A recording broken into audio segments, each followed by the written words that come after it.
മൈസൂർ കൊട്ടാരം മൈസൂറിൻ്റെ ഹൃദയഭാഗത്ത് സ്ഥിതി ചെയ്യുന്നതും ഇന്ത്യയിൽ ഏറ്റവും കൂടുതൽ ആളുകൾ സന്ദർശിക്കുന്നതുമായ സ്ഥലങ്ങളിലൊന്നാണ് മൈസൂർ കൊട്ടാരം. മൈസൂർ കൊട്ടാരത്തിനെ അംബാവിലാസ് കൊട്ടാരം എന്നാണ് അറിയപ്പെടുന്നത്. ചരിത്രം: ഇത് മൈസൂർ ഭരിച്ചിരുന്ന വാഡിയാർ രാജവംശത്തിൻ്റെ ഔദ്യോഗിക വസതിയായിരുന്നു. പഴയ കൊട്ടാരം അഗ്നിക്കിരയാക്കിയതിനെ തുടർന്ന് 1897 നിർമ്മാണം ആരംഭിച്ച് 1912 പൂർത്തിയാക്കിയതാണ് നമ്മൾ ഇന്ന് കാണുന്ന മൈസൂർ കൊട്ടാരം. വാസ്തുവിദ്യ: ഇൻഡോ സാക്സണിക് ശൈലിയിലായിരുന്നു ഇത് നിർമ്മിച്ചത്. ഹിന്ദു, രജപുത്ര, ഗോതിക്, ഇസ്ലാം വാസ്തുവിദ്യകളുടെ സങ്കരരൂപമാണ്. പ്രത്യേകതകൾ: മാർബിളിൽ തീർത്ത അർദ്ധകുംഭകങ്ങളോടുകൂടിയ 3 നിലകളുള്ള മന്ദിരം, രാജകീയ ആഘോഷങ്ങൾ നടത്തിയിരുന്ന ദർബാർ ഹാൾ, ഗോൾഡൻ ത്രോൺ, പാവകളുടെ പവലിയൻ, ഗോബൈ തൊട്ടി തുടങ്ങിയവയാണ് കാഴ്ചകൾ. വർഷം തോറും മൈസൂർ കൊട്ടാരത്തിൽ ദസറ നടത്തിയിരുന്നു.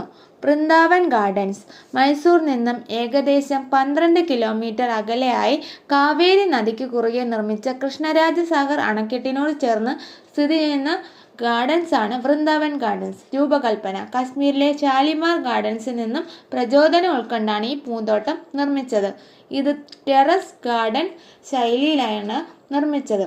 മനോഹരമായ പുൽമേടുകൾ, പൂക്കൾ, അലങ്കാര ചെടികൾ, ശില്പങ്ങൾ, ചെടികൾ വെട്ടിയൊരുക്കിയ രൂപങ്ങൾ എന്നിവ ഇവിടെയുണ്ട്. പ്രധാന ആകർഷണം സംഗീത ജലധാരയാണ്.